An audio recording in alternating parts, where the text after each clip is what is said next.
And oh my gosh, You're playing the game of the year it's right there. already it's already it's already installed Sackboy because it's got that option to throw in a disc while you're doing the setup. So I got bug snacks on the back end. Yep. Night and day. Probably this whole weekend is going to be migrating stuff to that external hard drive from the PS4. I was about to say, did you choose to do a copy? No. Like, I literally just turned this on and set this up now. Popped your disc in. I was hoping... Yeah.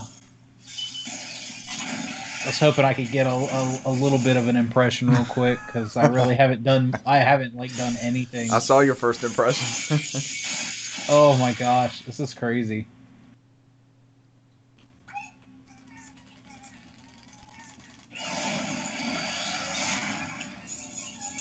Cesar says clothing is required.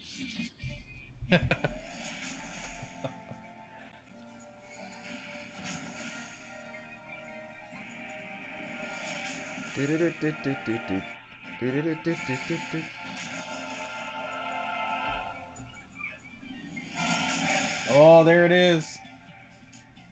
Cooling Springs. There's the PlayStation. Oh, man. I'm living vicariously through your introduction as well. Oh my gosh. This is beautiful. Oh my gosh. How you can feel it walking on the glass, walking on a different surface. That's insane. Game of the year, soundtrack of the year. Oh, that's a cool ass shirt. Where'd that come from? Background. Boop. Turn this off. There we go. Give me one of them shirts. Brant, were you alive in '94? Yes, sir. Okay. I was 4 years old. Okay, that's fair. I'll accept that. Yeah, mine might say like 85 or something. I wasn't alive in '85, so who am I to fucking talk? Oh. Cesar was. Old ass. He's our resident old ass historian. Okay. Back in my day. Oh. Who's talking like old man Jenkins? Back in my day. You are now. You're the resident old man. Oh, I gotta size this up again. Cesar, is that about where you're gonna sit? I shouldn't. Brant, you're off centerish just because you have your camera kind of to the side. That's your only thing. There you go. All right, you'll be okay. I got one of those monoliths now. Look at him. Finally. Monolith. Yeah, I saw your ass didn't log in. I was like, damn, did he not get delivered one? I was tracking him. I was tracking him the past 2 days. Yeah, I'll probably talk about that because my games played is basically non-existent. Don't worry, man. I put in 86 hours of Trails of Cold Steel 3, so I got you covered. I've already got 10 hours in part 4. We have a shit ton of news, so that'll be... I think that's going to be the main part. We had 2 big-ass event shows. I'm missing something. Where the hell did my phone go? All right, hold on. We got 2 people with us. All right. I guess I'm going to have to... One of them's me. All right, Brant, this took me forever, right? Hit your PlayStation button and then go down. Like, you don't hold it to do power anymore. You just, like, pull up your menu and then you slide all the way to the right to power. Thank you, because I was about to say, I was like, where's the fucking That's my one tip. Here? That's my PS5 tip. It's the most useful one. Oh, shit. I was going to say, because Bug Snacks is, like, literally before you called me, I was in the store and hit download Bug Snacks. It is almost done. Did you start up the Quay on your phone? So, yeah. So did you take a look already at your playtime and all that? How it shows all that now? I have not. Like, I mean, I just literally set this up before we got on the call. I'm already floored, and I watched him launch Astro's Playroom for the first time. I'm a little sad that I'm putting it into rest mode right now. Brant McKee is playing Astro's Playroom for the first time. Oh. Did your controller update? Did you get the controller update on there? Yeah, which means I'm probably gonna have to update the other one too. I need to do that with my second one too. Yes, I had to go through 2 of those, unfortunately. And I'm that's already- a pain in the ass because I got to find that damn USB cable. I was like, where did I put that shit at? Oh, I went ahead and already ordered. I've got them already here. They came in like less than 24 hours, honestly. A pair of USB-C to USB-C. I was about to say, like does, six does foot. C to C work on the front of those? Oh yeah. Remember my days when I was in Google, I have a bunch of C cables too. Yeah, they charge a lot. What I've heard is they charge a lot faster too through that C to C. Sweet. They do. Brant, I don't see you online playing anything. Well, I put it into rest It mode. already took you down. Strop is playing Final Fantasy X still. Dude, I looked on his playtime. He's got like 65 hours. What's he doing in there? Or is he playing 10 and 10 too? I looked at the trophies he unlocked. He's still at the beginning of the game of 10. I think he's like just firing it up and just listening to the soundtrack. That's my guess. That's an acceptable answer. It's an acceptable answer. Oh shit! Cesar last online 19 hours ago. Cesar, I haven't seen front of the show Renee with any PS5 games. What happened with that? He just doesn't have any. Well, he's got his PS5. He doesn't come back in town until tomorrow or next week. He hasn't played it yet, so he's lucky I got him. Oh wow! Yeah. Man, you could have flipped it and got like 2 more since then. If I'm lucky, I feel bad for those people in the thread, man. There's like people like 0-50 on that shit. Mike Micah's one of them. Mike Micah hasn't been able to break through. Who's this? Who's Larson? I was surprised it took me only almost 3 weeks. Hey man, all I know is we were trying to get you on board day one. You were dragging your feet. He was dragging his feet. Yeah, we've been. I really was. We've been trying to help him out. I was like, just put on a credit card. And Brent's like, man, you don't run my expenses. Get that shit out of here. I was like, just run your credit card. Cancel if you don't want it. Or get it canceled. Hey man, out of all, I mean, both mine came in, and Richard is 50 for 50. So. But I did get my. What? I got my credit. Was it returned? The return actually went through, and I got my points redeemed that I had redeemed for the PlayStation. Yeah. They got put back on there because I thought they just vanished. They should come back. It's not your fault. Bug Snacks is ready to play already. I just got the notification. Go ahead and install your copy of Worms in there too. I haven't played Worms yet. I might play Worms either. Hell yeah, boy! I'll get on that Worms. You're gonna have me boot this thing up while we're doing like games played just to download Worms. Damn it, Brent. Worms is not a long download. It's literally like 400 megs or something. It's not big.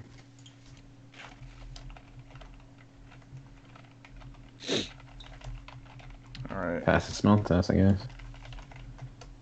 Are you talking naughty stuff right now? No, we have a new guest on with us tonight. Thank you, Larson. 5 kilometers. Not the Pornhub purge of 2020. the unlicensed content or whatever it was. What is it? Unverified content? I don't know what it means. I just remember seeing it on Twitter and people were panicking. Cesar, did you lose any of your Pornhub content? I lost all of it. Hopefully, they didn't lose the guy who did that. Brent did the literal. Brent, any of your custom stuff got taken down? Oh, you gotta be verified now, man. All right. So, do we have to get NOFODcast verified on Pornhub? I hope not, unless we don't want to do the literal porn. Do you remember? Like that guy. Cesar, we literally had this conversation. Do you remember when was it SoundCloud was going through the ringer and we were thinking about getting a new host and like Pornhub was actually a decent. Was it Pornhub or like RedTube or one of those? It was somebody we were thinking of just hosting our content. It was cheaper than we had this conversation. People post just like regular random shit on there that gets taken down from everywhere else. So the only thing I learned my lesson not to make those jokes anymore because I had a gullible coworker. I was like, yeah, man. Yeah, RedTube's like YouTube Red. He's like, oh, let me Google that. I was like, no, don't Google it. I'm like, I almost get on the work computer. It's a joke. I know not to joke with you anymore. Never again. He bullied me, and I was like, thank God I stopped him in time. And after that, I was like, nope, no more jokes like that. That almost was too costly. Speaking of jokes, Brent, our new special guest on tonight is Randy S. of Germany. So, if that rings a bell at all, You might want to, Randy S. You might want to keep your jokes to a. No, we're full of jokes here. We're okay. Talking about hosting content on Pornhub, I think we're fine. Using Brant's account, of course. Only Brant's account and credit card. Oh yeah. You explain those. You explain those charges to somebody else, sir. I don't know. Our hosting charges. All my money's going to. Let's see. What's one of the Belle Delphine? There we go. Got to buy all that bathwater. Okay, so we talked about that story a couple of months ago, or at least I don't even know the name of this person. Wow, I'm least impressed. She was brought up, and then like I saw that she just went off the deep end. She dove straight into the bathwater and everything like that. It's a full blown thing. Yeah, I was like, okay, I guess there's that.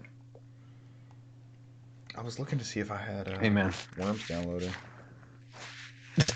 we all have Worms. Worms podcast. Worms. Worms cast. I'm waiting for everybody to download it so we can all have Worms. Wormscast could have been us, y'all. I'm sure we could have got that domain and everything. Something about it just doesn't sound that appealing. Yeah, but it's memorable. I mean, I look at it. I have not fired it up yet. I looked at it every time, and I see the activity cards, and they're like, play multiplayer, 5-minute rounds. I was like, it always looks intriguing with the activity cards, and I'm like, welcome to the Wormscast. But I never actually. So, let's do it. Here's something called Freddy Spaghetti. Is that the same thing? Freddy Spaghetti. Oh, that. No, it's on the PS5 store. I don't know what these kids. I want that Ubisoft Breath of the Wild. Somebody talked me out of that shit. I want it so bad. Which is interesting. I mean, I usually always buy random shit, and I'm usually the guy that does live off impulses. So I was looking at I just don't have. I was looking at some previews of it and listening to the soundtrack, and it's like, this looks like a good ass game. Like they literally ripped some elements of Breath of the Wild straight out of it. They almost had me on Twitter with it because somebody on Twitter was like, I think they paid full price, and they're like, they were 30 hours in, they were halfway through. Yeah. And they were like, it was worth the full price. That's what the guy was What's saying. getting me? And I think they were saying, they said the character is a little bit more heavier than Link. So they were talking about he's not as light. So what's getting me is all the people saying that this is like a sleeper hit. Like this is the hit of the year that nobody's talking about. Worms. Yeah, but I'm just not gonna play it, man. That's the problem. Is it Worms Rumble? It should be the only Worms for PS5, and I think it's a PlayStation Plus for the month. It says PS4 and PS5. It is. Oh, I purchased it. PS4, hey, we could be playing PS5. Worms now. Worms Rumble. We could all have Worms. Included. Yeah, We that's could all have library. Worms. We do have Worms. Oh man! All right, we got 4 people with us. Y'all ready to rock and roll? Let's Yes, do it. I've- Oh shit. Pre-show's I've officially literally complete. watched. I'm trying to get caught up on my Attack on Titan because I only watched the first season, so I rewatched the first 24 episodes over the last day or two. So I'm on like halfway through the second season. The now. Naked Baby show, the big giant naked baby people. Basically with no genitalia. Yeah. Yeah, they look like Ken dolls and Barbie dolls running around. Yeah, but then I just got to the part where the Beast Titan just showed up, and now it's getting all weird. I'm like, what Is the it hell an is animal what am I or watching? it's people? It gets weird, huh? I'm going to leave it at that. If you ever want to experience it, I don't know who's on the show has been watching it either, so. I just remember I was enthralled with that show when it came out in like 2014, and I totally fell off. Somebody in the chat has seen Didn't it. even know there was a second and third season. Yeah. You have not watched Attack on Titan. I know this firsthand. That is a lie. Lie detector detected that was a lie. Ding, ding, ding, ding, ding. We may have started it, but we didn't get anywhere with it. I call more Giant naked baby people. You forced me. Yep, I guess so. I guess we. We are. This is the most random It's pre-show. the We've worst gone pre-show. from. We have the worst guests. We should be we should be recording this for no one like we used to do, and not have the pressure of live feedback in the internet. No, those are the best, man. It's like when I Says who? Who is said, like, yes, live feedback from the internet was a great idea. I'm so glad I did this. said everyone because it keeps happening. But there's times at work where we have like our talks within our IT organization, and we always make jokes about whose show it is and who's on the couch with that person because they own those talks and it's nonstop. Oh. And we're like, it's the so and so show. Yep, we could make some lists like and that. it's usually here's a mundane answer which doesn't solve your problem, but I'll look at it and never get back to you about it. and then we move on to the next topic. That's usually what the jokes we make. So. Sounds right. Sounds right. Oh God, Brant's gonna start playing Worms. Damn it, Brant. He's got to turn it on to download. Did you get a physical copy of Sackboy? I did. You're the only one out of all three of us. I'm proud of you, sir. Well done. And I'm tempted to get another controller so everybody in my family can play together. Do you want me to start keeping an eye out for a controller? Oh, they're everywhere. They Small are controller. everywhere, sir. Controllers everywhere. Media remotes everywhere. Charging station. I had no interest in the charging station, right? Until I start looking around. So it was a PSP charger. Yeah. Well, PSP I charger. start looking around and I have one for the Switch. I have for the Pro controller. I have two for Xbox, and then I have the PS4 thing. It's like, why not? Why don't I just have a station with with everything attached to it? So. Hey man, it literally works because I mean I play games and my controller dies and I just throw it in the dock and grab the other one. So it's doing its I got in job. the habit, I guess, the start of PS4 because that battery was so shitty in my opinion. I got in the habit of just when I was playing, I had the other one plugged in charging. I would just keep it going. So you're saying the DualSense charger's that same PSP 5 volt whatever it is and the PS1 Mini? Yep. I guess it's just called the It's PS1. literally manufactured in 2006. They just had a warehouse full of them to send them on. You're sending dirty 2-decade-old power to your DualSense controllers. Those bastards are sitting on batteries. They need to send me a fucking PSP battery. Stop sitting on that shit. They're somewhere in a warehouse. They're just filling that blister packaging. That's what we need to make our money doing is the official aftermarket PSP battery. We'll get the license from Sony.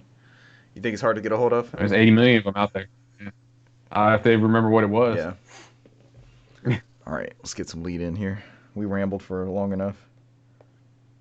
That's all I do all day is ramble. I'm tired of my people at work. I'm pretty sure they just put me on mute all the time. With whoever owns the conversation. I'm sure they just mute me all the time. I can't mute you They on don't here. have mute his ass. It'll still go through. Can I? Can I mute you? Brant's on mute. I don't know. You want to take a chance? Brant, are you muted? No, I don't want to break it. Oh, Brant muted himself. Okay. I see the little emblem Yeah, there. there might be something going on back there. Yeah. All right, give me something, Cesar. Yeah. I can't unmute you now. All right, I screwed up. Fix it, Cesar. I can't unmute you. So there was a silence big blue screen that said Richard Bergman mute my ass. It was like it let me know. It was like Paul setting at my face. It's just a giant middle finger. I dropped the hammer. Yeah. Dropped the hammer. So what you did was what we call double mute. That's we done this on our team calls where I just go through and I just mute random people. Host kills. And when they try to talk, they can't do it because they're like double muted. So I muted them and they have to unmute themselves twice. They're like, I was laughing because my coworker's like, man, I was trying to answer, but for some reason I was double muted, and he tells the whole room I'm just dying laughing. Double muted. I see you trolling people that way. I could see that. Oh God. That and I'm gonna stop myself because somebody from my job is gonna be like, it was his ass. Yep. He's gonna be one of the 4 people listening to us. I knew it. Ladies and gentlemen, welcome to episode 137. Is that number right? I feel like the last one was 137. We do I this always every week. panic. Brant, did you update it? Brant's double muted. I don't believe it. Oh shit. I don't believe it. Oh shit. Quadruple mute. False start. You double muted. Double False muted. start. Just do 137 plus 1. Just go I with gotta it. look. Hold on. Oh god, my app hasn't updated in like 5 episodes. This is helpful. Nope, this is 138. That's why I checked. The greatest highway known to Georgia. Ladies and gentlemen, welcome to episode 138, the Stockbridgest of highways. We are, of course, no outside food or drink. This is 138, again, episode of the NOFODcast. Tonight. Clean up the 137. It's not 137 infinite. 137 repeating. Tonight, yes, Brant's editing in real time. Thanks, Brant. I've already got past this part. Tonight. I already plotted through this.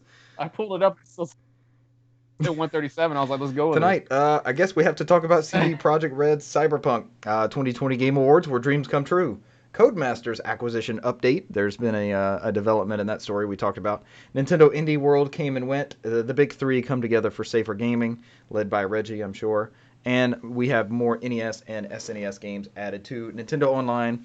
I am a owner of a PlayStation 1, a PlayStation 2, a PlayStation 3, a PlayStation 4, and a PlayStation 5. I'm Richard Bergman. I'm joined tonight by also a PlayStation 1, PlayStation 2, PlayStation 3, PlayStation 4, and PlayStation 5 owner, Cesar Concepcion II, CMC2 himself.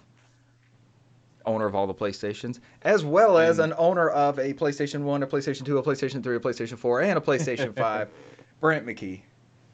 Yes, sir. The dream Finally. is dead. Is the dream dead when you've achieved it, or is the dream alive? No, the dream is alive. Yeah. The dream is alive. achieved. It is achieved, sir. The goal, Mission I guess. accomplished. The You dream get is the dead. The dream is dead. You don't have to dream of a PS5 anymore. I see it back there in the background, next to that. It's dwarfing the CRT. Yeah. It's almost taller than it, yeah. It's almost taller than Brant.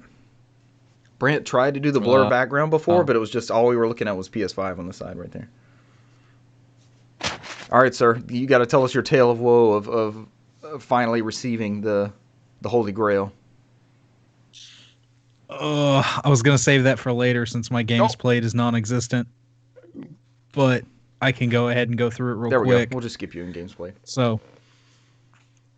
You talked last week about Line Simulator. Yeah, so it was Wednesday of last week that I actually did acquire it. And it did not ship until Friday, but Friday what had happened was I got a email from Sony saying that my shipment had been delayed. So within 9 hours, I got another email saying my PS5 is shipped. Excellent. So I've got notes from Amazon. I didn't mean to interrupt, but I've got notes from Amazon where it was delayed, and then an hour later it was shipped. I'm like, all right, thanks for the update. Oh, yep, okay, yeah. That's just one of those like, all right, awesome. Within a few hours, it went from Mississippi to Tennessee to Georgia. It was actually in Atlanta by a little bit after midnight. Tour of Saturday. the South. So I was like, oh, it's already here. I'm gonna get it probably Saturday afternoon. Mm-hmm. So of course it's being sent through FedEx, which we've talked about on this podcast before. It's my nightmare. So Richard's someone he's waiting there and get your ass. He's like, yes. As soon as I told him it was in Atlanta, but it was being held by FedEx. He sent me the picture of, of his still sitting in Ellenwood, allegedly on a truck, sitting in out for delivery, November 12th. I mean, I don't want to interrupt, but did you ever still contact FedEx and still like, hey, where's my shit? I have a case open. I have a case open, and they say they're going to call me, but every time, like I call every other week, it seems like. I'm just like, hey, where's this at? I think it fell off a truck, and they never will admit to it. They're like, nope, it's just delayed. It's a high value item. I'm like, sure it is. It fell off the damn truck. Just go ahead. For 30 days. It's been a month and a half. What do you mean? I'm gonna keep it open as long as I can. I'll keep that case open and everything. There'll be PS6s shipping out, and I'll still be waiting on that PS5. Get that ass whoever did it. Teach them a lesson. That shit's out of date now. So, I'm sorry, Brent. It's all right. So it got scanned at like 8 in the morning, as being through the process, and sorting and just being there at the facility. And then it was scanned later at 11, saying that it's not scheduled for delivery, still at facility, and then scanned. I think it was like 12:55 or something. Again, as just at facility. How gently do you think they're scanning it as they transfer this about? So literally, I watch it sit for 2 whole days because it got scheduled for the 14th, which I was like, well, I'm optimistic maybe they'll deliver it beforehand, but that wasn't the case. And then once it got to the 14th, which actually was my birthday, I was like, well, this will be kismet. I'll get this on my birthday, have my whole birthday to set it up and play and everything. And then I sat at my house all day It never got scanned again. It still had 12:55 at Saturday the 12th. The last time it scanned, it just sitting at the. So I start freaking out. I'm like, this thing's gone. Somebody's got this thing at their house. Here we go. And Richard keeps texting me periodically. You got it. I'm just checking in on you, man. I'm checking in. And he's trying to like calm me down. He's just like, it's fine. It's fine. He's just like, dude, breathe. Just deep breaths. It's fine. The holidays, man. Yeah. Yep. So, by the 15th, I'm like trying to see what I can do. I know the drill. They're gonna say, wait a day, wait 2 days or whatever. And plus, they want you to keep going through their virtual assistant, and it just keeps saying, due to COVID, due to holiday demand, it may be slower. And it's about 10 a.m. on the 15th, and I'm trying to update, trying to get the text alert to go through to my phone. You're back in a line simulator. You're just waiting. It was actually for updates. Let's get back in line and get another PS5. Back in the Quake. On the 15th at like 7:30 something in the morning, it actually had been scanned again, saying that it was still at the facility. And so at 10 o'clock in the morning, I'm sitting there trying to do all this. All of a sudden, it pops up. I get a text notification, and the tracking information updates again, saying that at 7:40 something, that it's on the truck out for delivery. Yes. I'm like, okay, but it wasn't saying that just a few minutes ago, and it's already, it's 10 something o'clock. So anyway, at least it didn't say like Memphis, Tennessee or something. Yeah. Panic. Out for delivery, Memphis. Yeah, for delivery. So I actually did have some other things to take care of that day. So I was able to get off a little bit early, and I was home around like 3:30-ish. And I was waiting. I saw the FedEx truck actually pull into the neighborhood. Did you stop him? I actually kind of as soon as I saw him like pull in front of the house, I was out there, and then I'm sure they love that. He was nowhere to be found, dude. I looked, he was a couple houses down. So I start walking down there, and he sees me. I was like, "You got something for me?" He just waves at me and gets in the truck and goes. I'm like, "What the hell?" You see him kicking a box, like he's kicking a box down the sidewalk to your house. So I'm checking the app, making sure it's not, one of those cases where they're like, "Oh, attempted delivery," nobody was there. Obscured. And no, it didn't. So it got to about like 4:15, and I was like, I gotta go ahead and get in the shower. I have to go get something and pick it up down in like Griffin. Sounds like a drug deal already. So, totally sounds like a drug deal. Brent, you don't have to give specifics. You can go pick up whatever you need to pick up. You can go deliver it, whatever you need to deliver. It's fine, dude. You don't have to. It's a drop, sir. I had to do a chore outside the house. Is all we needed to hear. Not you went to deep details about something shady. Picking up the posse and making a run. It was fine. But I am literally getting ready to get in the shower. I'm just going to head. I'm like, I've got my shoes off. I'm taking my socks off, throwing them in the laundry bin, and I just happen to like glance outside, and there is like a Sprinter van that is pulled up with FedEx on the side, and I see the woman getting out, taking a package out. I'm like, oh crap! So I have to like throw my shoes back on and run out. That's there. The important part, not pants or anything. Sure enough, you just got shoes. I just would have went barefooted, but like fuck this. Sure enough, it was finally the PS5. Brant, you're the Mr. Rogers of going to get your PS5. You're like pulling on the sweater, putting loafers on. I think did I tell you how when I got mine from FedEx, the box was so damn big, she tripped on it trying to walk back. She forgot she put it there. I got it on camera doing it too. I felt bad for her. I was like, oh no. It's a huge box. Yes, it's big. Brant, did you see in the Sprinter van? Is that like all that they were delivering? I can see like FedEx, since FedEx is the preferred shipper or whatever. I can see them just having like a PS5 fleet almost. I don't know. I couldn't see in the back, just the way that they pulled up.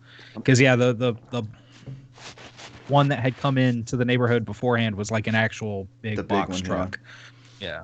I was also wondering if you might have seen mine on there on the back of there. Should ask for me. Hey, at least you're sat in the warehouse. My fucking Series X has been in more states than I've ever been in my lifetime. So Oh my It went gosh. backwards, didn't it? Didn't it go from like Tennessee to Ohio or something and back? it went to Georgia, and then it went up to like freaking Kentucky, and then they sent it from the Kentucky back down to Georgia again. I'm like, what the fuck's happening with my thing? It went through more states than I ever been through. So That I got it.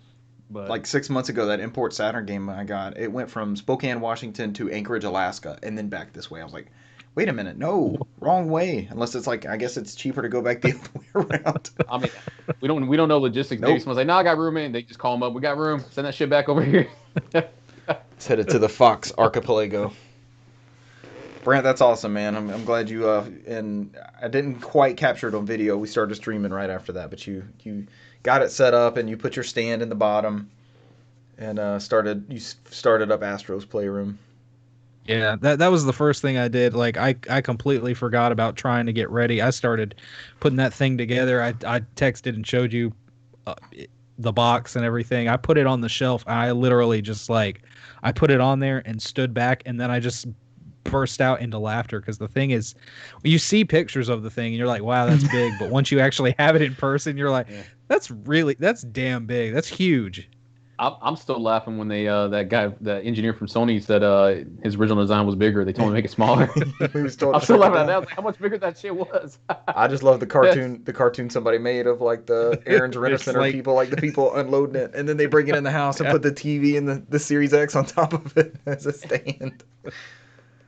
That thing is ridiculous. But no, yeah, I finally got to set it up. It didn't take that long, but I set it up before the show and started a little bit of Astro's Playroom, and I'm already floored. I'm already sold on this thing. It was DualSense, baby. well worth the wait. Yeah.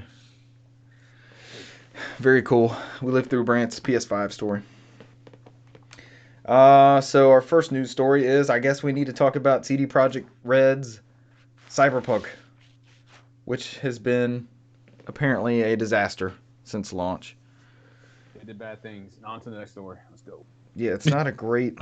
Do we want to summarize it without going into the news? It's a gamesindustry.biz Sure. article, which is a really good article. I mean, we've been keeping up with it throughout.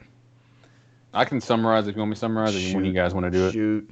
Doesn't matter, whatever you want. Essentially, it goes on into this whole fiasco. Well, I don't know. Yeah, it's turned into a fiasco. It's a fiasco. It's a debacle. This game is clearly was not designed for current gen consoles. Because it's to the point where you have different sites that are running two different separate reviews. One for PC, which is getting high acclaim, and then one for the current gen consoles, which is for base PS4, base Xbox One, which they said is just horrendous. Almost unplayable. Correct. So outside of that, they what was it? Yeah, because there's a lot of stuff going on with it. So essentially, all their bonuses were supposed to be tied to their Metacritic score. reviews. I thought that was a But thing in the they said- past. I thought everybody corrected that. How is that still a thing? I think it's because of how long that game's been in development. They probably snuck it in there. Yeah. So outside of that, they Which I've heard they've since corrected. They they said they were getting their bonuses regardless. Because even then, they were saying there was a token system when they were doing good work for the month. They were giving out tokens that they could redeem later for more money. Cyberbucks. Yeah, you know, I don't want to make fun of it. I don't know that type of development culture, that job culture, so I don't have no input on that. And the So game- it just sounds weird to The me. game made money in the first 24 hours, right? It was in the black the first 24 hours. Yeah. So Outside of that, you have that controversy on there now, and then you have it where CD Projekt Red kind of admit that they overshot it for base consoles, and then you have it where people were like, "Well, you marketed for base consoles, Right. so what do you mean you overshot it? You know, maybe you should have either set expectations." And I always use Doom for Switch as an example, but Doom for Switch works and it plays, but they put out there like, "Hey, it's not going to be the best looking version, but it plays fine." They set the tone. Yeah. And people expected it and they loved it, and that was the way it was. Outside of that, they didn't set expectations for it, so you have a lot of people who were looking at the original video, were expecting something of that caliber. that's but the thing I tagged you in. Yeah. You see this bustling town that they showed off for the Cyberpunk, like big reveal trailer and all that kind of stuff, and it's supposed to be running on PS4 and Xbox One. And then they show actual gameplay of it, and it looks nothing like it. It's a nightmare. It's worse than Puddlegate and all those other ones that have come and gone. So, they had this meeting with their management, and they came out and they said, I guess their way of cleaning it up was that they recommended to go through their publishers to get a refund if they wanted a refund digitally, and that they would see what they can do on the retail win aspect of it. And they gave like an email address out there to seek advice or help or anything you need to report on there for that type of situation. Right.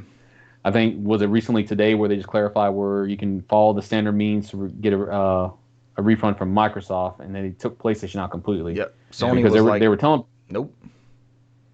Yeah, because I think it turns into this whole thing where like they knew the games passed certification, but both publishers both companies expected them to patch in the fixes. I guess that's what we've been playing games the last couple of generations. That is just the way it is. Right. So I mean, your game could go gold, but if you have the patches to fix it before it goes live, I think you get through certification. They just send you the list like, hey, fix these. Very rarely the disc that you buy these days, just layman's terms, is that the game you're going to play. As soon as you pop that disc in, it's just an unlock key. You're going to start downloading patches and updates and everything else. There's been a few really good examples. I think Doom Eternal shipped pretty much wholly on the disc.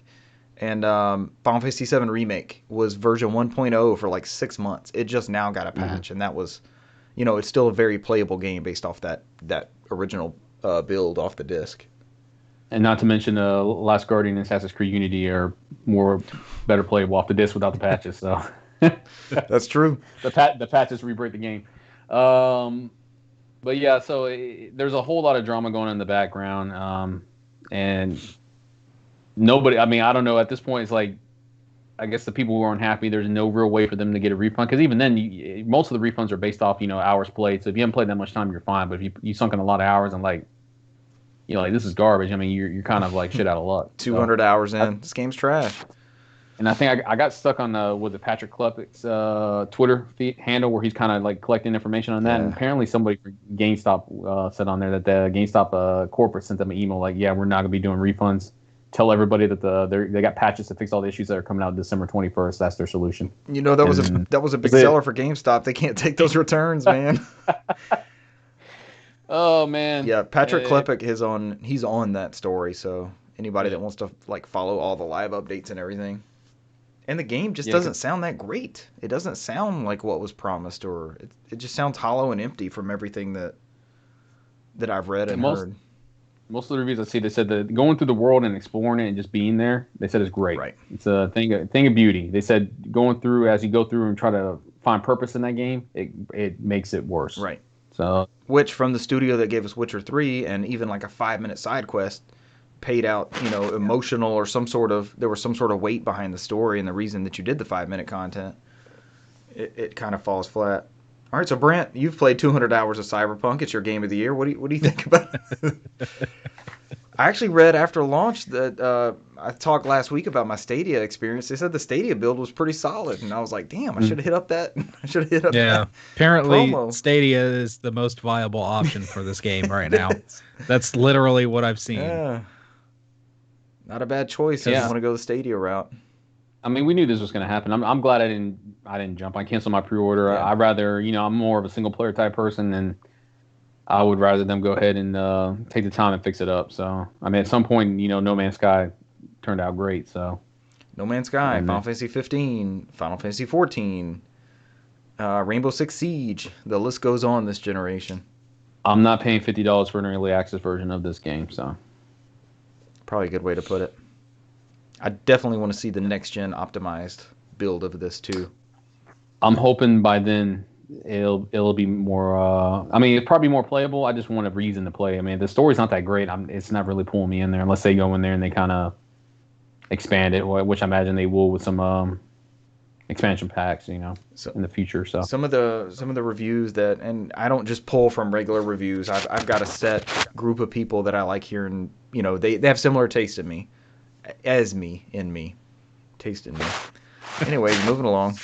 And they note that it seems empty-ish, like it's going to be filled out with NPCs and stuff like that for like a MMO style thing. So I'm curious to see where they go. A lot of correlations between this game and Fallout 76. So If anybody's kind of they reverse Fallout 76S. Remember, there's no story in that. Yep. It's just people everywhere. They're like, make your own story. And like everybody's like, we don't know what to do in this game. We're just standing around. Make your own story. Now now they've got the make your own story, and now you've got to add the people and the reason to care about the story. That's funny. That's a good correlation. Just merge those two games. There you go. The reverse Fallout. All right, that's all for Cyberpunk. I'm sure there's gonna be some more updates on that. That was the biggest game I would say that launched this year as far as hype and all that. So it has not quite lived up to it.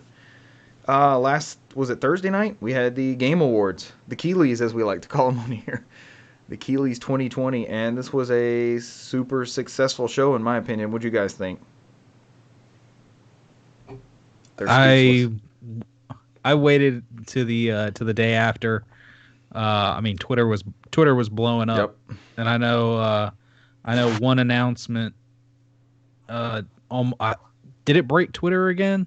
The Smash announcement, like Steve did. I don't think it got to that extent. I never stopped getting. I never stopped getting. I was about to say I didn't stop getting notifications. Yeah. The news that Brand is alluding to, of course, is that Final Fantasy VII villain Sephiroth is coming to Super Smash Bros. Ultimate, which is a pretty cool get. Means there'll be an amiibo too. Awesome. That'll be an awesome amiibo. Oh yeah. Hell yeah. And not only, I mean, the reveal trailer is it's perfect. It's very, very good. It's perfect, and it's got so many different little references to Final Fantasy VII, Advent Children, and all these other things. It's very, very well done. And they also added that there's going to be a Sakurai is going to do a Sephiroth Direct. Is that at the end of this month? Is that what it was? Like the 24th or something? Christmas Eve doesn't sound right.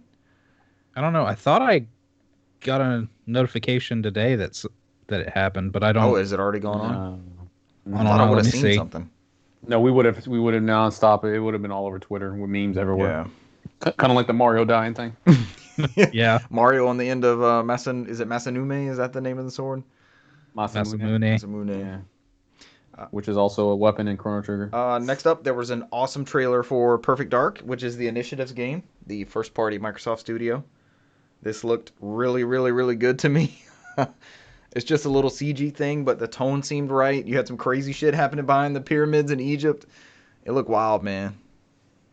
I think some of those big acquisitions are going to start paying off for them, and not so much a rare property, but the talent that they're fleshing out their studios with. We got a Mass Effect preview. This did not land anywhere for me. I have not played the Mass Effect games. Did this hit for you guys? It landed everywhere for me. It's all over Cesar. It landed on Cesar. Yeah, I did not watch the Game Awards. I saw the back of my eyes. I was still tired from the previous podcast where I took my nap, where I had too much energy at. The nap did not last me to the next day, unfortunately. You were amped last week. Needed more. Oh god, man! I was like, yeah, let's fucking go. Let's record. Let's take two. But yeah, this one looks cool, man. I saw that the new game director kind of broke down some stuff where he kind of alluded like this might be something that bridges the original trilogy into the Andromeda, kind of like a pseudo sequel to both because it had its hints in there. And so he wasn't letting everybody know what was going on, but there was some stuff he did acknowledge and did not. And I know they just recently announced that they have some more Mass Effect veterans just join the studio, and then he came out and said there's even more that he hasn't announced yet. So it seems like they're getting ready to. Well, that confirms two things. This game is probably starting to finally ramp up in development, so we probably won't see this for another couple of years, 2 or 3 years at least. And then 2, it seems like they're getting a lot of the original crew back in there, so which is also exciting. I saw there was a tease on Twitter about they were asking about where the story was going to fall, whether it was going to be like Andromeda or the original, and they put up like 2 galaxies or something like that, and that was the response. Mm-hmm. Yeah, I mean, they said I think you can make out this the Andromeda galaxy in the background in the trailer too. Apparently, if you watch that trailer, there's a lot of foreshadowing in there. There's a lot of stuff that was hitting in plain sight and stuff he confirmed and stuff he's like, I'm going to stay quiet on it. And he never confirmed. I like stuff like that. So, Get the fan base going, right? It looks good, man. I'm excited for the man for me who has never played beat Mass Effect 1. Apparently, it doesn't exist in my trilogy. I only beat 2 and 3, so. Time to play the true Mass Effect. Time to play the RPG one. I like the action RPG ones for whatever reason. I'm the same thing with Dragon Age. I never got far with Dragon Age 1, except maybe about 80% done with it, and I beat 2 the one that everybody hates because I love the action RPG aspect a little more. So never played 3. Hey, we get well, it's on Game Pass now, and we also get well, the regular Mass Effects. I wonder if that Mass Effect remaster is going to come out on Game Pass. No, that's just their back catalog shit, isn't it? Because that new Need for Speed's not on there. Yeah. It's whenever they hit EA Play. Yep. There's a certain time period because you get the 10-hour demo, and then I think you get that, and then there's after a certain amount of months, and eventually you can get it on EA Play. It's just whatever their timeline is. So everybody's been asking about Microsoft Flight Simulator. That's coming to Series X in summer 2021. I only saw Series X listed on this. Did you guys see that as well? Yeah. Yep.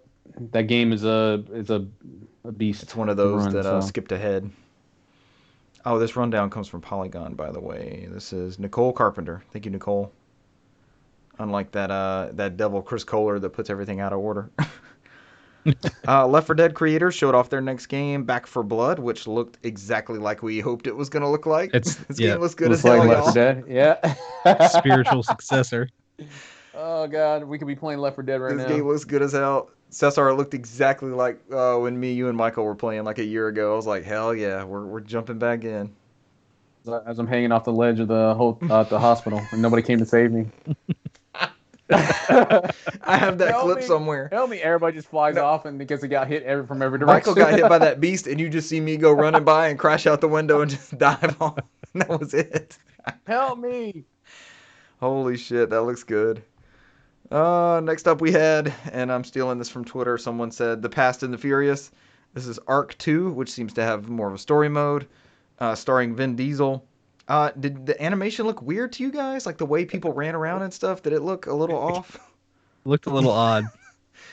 It looks like this game's early in development. Yeah. It's gonna be nice. Yeah, I'm nice. Watching them like, what is up with this? And it just had this weird movement to it. But that was definitely Vin Diesel. You could tell right off the rip.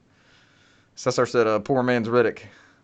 They also showed off an animated series for Ark coming up next. I still don't know what Ark is. It's one of those that has just totally gone off my head, over my head like Minecraft. Because me and Cesar thought it was like this caveman thing, and then we were at one of those... Saw the YouTube thing where they're all riding the boat and they all fell in the water. Like, what the fuck is this game? This game's hilarious. We were watching that. We were at that Sony E3 show, and there was like lasers flying everywhere. We're like, what is this game? We couldn't figure out what it was, and it was damn Ark.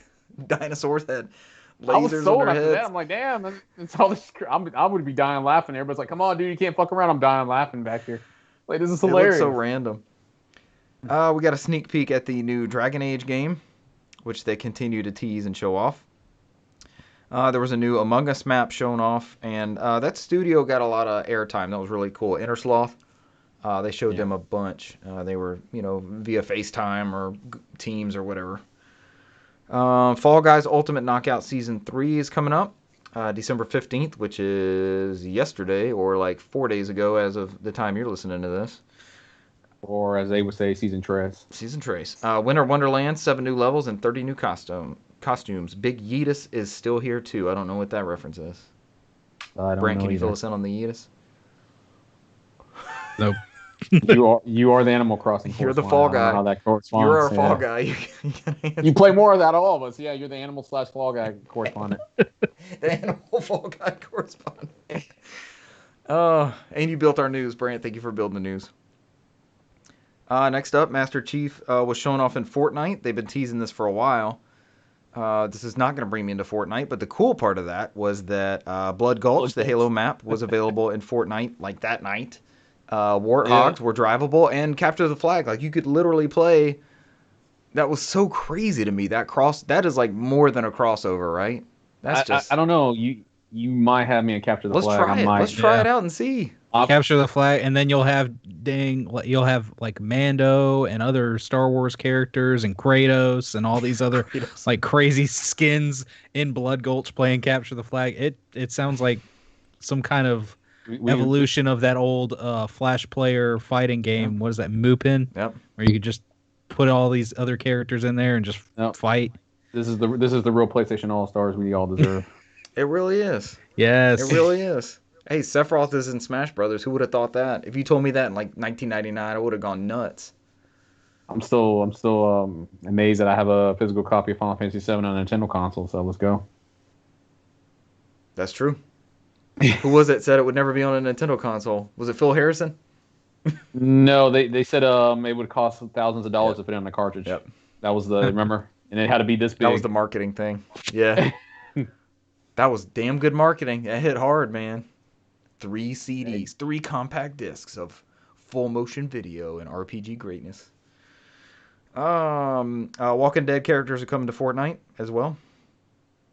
I'll let somebody else take over. I'm getting long-winded here. You're doing a great job. I didn't see the show, so I don't know what happened. A new game from Hyperlight Drifter co-designer. We are OFK. I did not know what that was. All right, I don't know any of this stuff, but I'm going to roll with it. You also have It Takes Two from Hazelight, which also did our... Joseph. That was Joseph's new game. What was the other game that they came out with? It was Way Out. There we go. Brain came back. So he seems to have honed in on that, like, it's not asynchronous multiplayer. What is that? It's just like super cooperative storytelling multiplayer. He wanted co-op based where each player contributes to the story and they're an integral part of it instead of being like one person experiences that story and then the other guy's just there, kind of not like our weird Gears of 5 playthrough where like what's happening I'm living it through Kate, you don't know what the hell's happening because I'm seeing stuff you can't see. Or Knack. Which is weird. Or Knack, where the second player is just there to be there. Then you had this game called Season. That looked good. I texted somebody about that. Scavenger Studio revealed second game, which will be available on PlayStation, Windows, PC, Steam, and Season players will explore a village and record the world's history before a cataclysm. Release date was not given. Excuse me. Road 96, which was from the team behind Valiant Hearts, and Road 96 is a procedural narrative adventure game. I'm all about adventure games. Mm-hmm. Not about the 1990s. If they would have 1980s, it would have been better. But what do I know? We're slipping into that realm. Open Roads, Gone Home developer Fulbright has a new game on docket. Open Roads, starring Kerry Russell and Caitlin Dever. Booksmart. It's about a mother-daughter journey across a series of long-abandoned family properties. Interesting. Mm-hmm. Sounds like a Dan Reichert story. All right. Evil West, Red Dead Redemption 2, but make it dark fantasy. It sounds like your game that you wanted to play on PlayStation 2 back in the day. What was it? Dark Watch. And it's Focus Home Interactive's new game. They've been kind of a sleeper publisher here. From Flying Wild Can y'all Hog see my and cat Focus Home Interactive. Look at my cat. I don't mean to interrupt. Yep. Chilling. Yeah. Look at the cat. He's just hanging out. Let him be. Cat's cool as hell. Give him time. He'll pee there. Oh, God. Yeah. Evil West is a Wild West game, but with vampires and other monsters. Coming to PS4, PS5, Windows PC, Xbox One, Series X. I'm not sure. Does that mean it's not coming to Series S? I'm confused by this labeling. All right, outside of that convention, I still don't get it. Should it just say the Xbox Series? Yeah. Do you have any Series systems? Do you have any Series Xboxes there at all? Either one of them? It just says Series X on most of these. So I mean, is it sitting out at Series S? Is the Series S already obsolete? What's happening? Do they assume that we know that if it says X, it's also coming to that platform and not? No, because they would do that weird little line at the side and put the S next to it. Yeah. That's how they market it.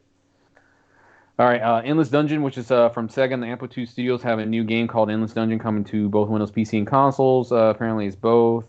It both is and isn't a sequel to the previous game, Dungeon of the Endless. You'll need to play the roguelike tactical action game, and to find out, I guess, from the trailer, it looks pretty stylish. This is not my opinion. I just read whatever's written here. The Callisto Protocol. This was my biggest surprise. This one had me glued to watching it. Yeah. Striking Distance, the Callisto Protocol is a creepy-looking game, and I'm a big fan of Dead Space vibes. That makes sense because this is a game from Dead Space developer Glenn Schofield coming in 2022. Did you see what universe this game takes place in? This is a PUBG universe game. Player Unknown's Battlegrounds. This is one of those games that remember we talked about them hiring for like story games? This is in the PUBG universe. It looked nothing like that. First of all, I need to survive to 2022 so I can play this game. Yep, we just got to make it. Outside of that, the last one would be Swedish Chef is coming to Overcooked. Yes. Because the Swedish Chef was once again back at the Game Awards. All right, let's break it down. The best Muppets, number 1 is Swedish Chef, and then Beaker's number 2, and that's it. Honeydew and Beaker. Agreed. That was my list. Your list is just 2 people? This is 2 Muppets. Fuck everybody else. What about Kermit the Frog, man? These are the only two that bring me joy when I watch Somebody's Muppets. using Rainbow 'Cause Connection. I don't know what the fuck anybody's saying. Somebody's using Rainbow Connection for a commercial, and I start singing it every time it comes on. I'm like, hell yeah. Yep. Do you know the Muppet or whatever or the creature that Jim Henson said he was most proud of creating? The Ninja Turtles from the original movie, the 1990 movie. He made those. Well, Yeah. the one with the weird teeth. Oh my gosh. Not to get off on something. Have you guys seen those now? The degraded ones, the ones that are like, yes, they're like the things of nightmares. They looks like something from that FNAF Five Nights at Freddy's. Like the eyes are all bugged out, the teeth are like popping out of the face. It's a creepypasta story. It's like a half smiling Michelangelo, but it's like something's the taking skin's him all over. peeling off, and oh gosh, they look demonic. He's missing like kneecaps and stuff. To add on that, like shit that like throws you off. Like I think I was playing Trails the other day, and there's like these ghouls in the game, and that's like 1 or 2 in the morning, and I think one of them just like surprised attacked me from behind and scared the shit out of me. Like something came in the room, I was like, all right, that's enough games for the night. At that point, I was like, it scared the fuck out of me. I was too tired. I was like, nope, that's enough. That's enough video games for the night. Just put it in rest mode and went to sleep. I was like, it's time for me to go to sleep when a fake character is scaring the shit out of me. So those moments will happen. I'm screaming like, oh, like by myself in the house like 2 in the morning.